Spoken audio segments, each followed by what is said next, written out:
Les réactions à chaud sont rarement les plus rationnelles.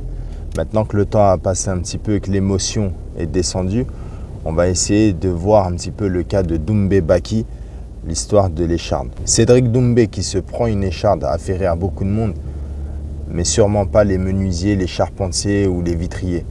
Toutes les personnes qui travaillent avec leurs mains et qui ont déjà pris des échardes savent à quel point ça peut être pénible de se manger une écharde, et handicapant surtout.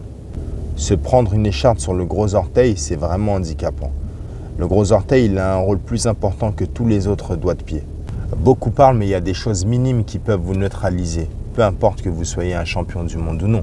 Je mets quiconque au défi, par exemple, de boxer avec un cil dans l'œil.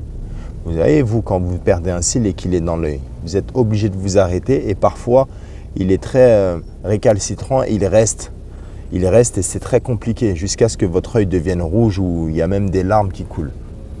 Il y a aussi les crampes. Parfois, on peut faire ce qu'on veut, il y a des crampes qui vous handicapent.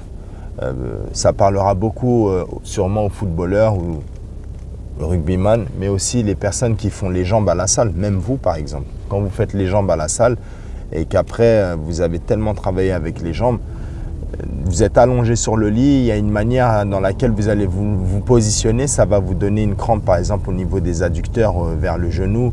C'est horrible, vous ne pouvez rien faire. C'est vrai qu'il a beaucoup parlé, du coup on était extrêmement déçus de sa prestation. Mais toute personne qui a la trentaine d'années a forcément expérimenté une des choses que j'ai énumérées juste avant. Donc soit une écharde dans les mains, dans les pieds, ou alors un cil dans l'œil, les crampes également. Et si vous avez expérimenté ça, vous devriez comprendre un petit peu plus ce qui s'est passé. Et si jamais vous n'avez pas expérimenter une de ces choses de votre existence, le jour où ça vous arrive, vous devriez présenter vos excuses à M. Doumbé là, parce que vous allez voir à quel point c'est pénible. Sauf que personne sera là pour vérifier et ce ne sera pas les mêmes enjeux derrière. Force à tous les charbonneurs, ceux qui s'entraînent dur. Si vous êtes très talentueux, si vous êtes fort, si vous êtes invaincu, ne vous la racontez pas trop parce que une simple écharde ou un cil pourrait vous faire perdre toute crédibilité en un instant. Tout le monde a un avis sur tout, mais tous les avis ne se valent pas. Parce qu'on n'a pas tous la même légitimité sur tous les sujets. Quelqu'un qui n'a jamais affronté quelqu'un qui est là, entraîné pour lui arracher sa tête, aura du mal à comprendre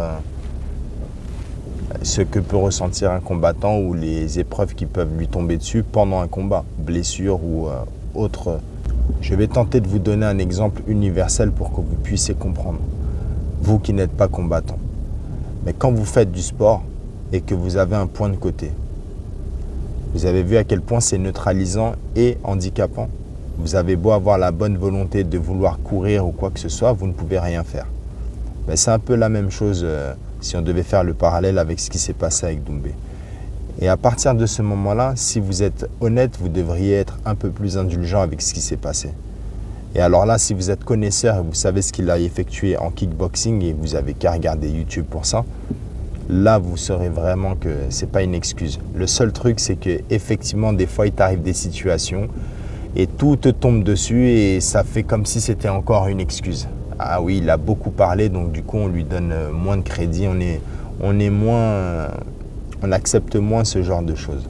Dites-moi en commentaire ce que vous en pensez de ce point de vue, maintenant que l'émotion est redescendue et qu'on a des explications un peu plus rationnelles.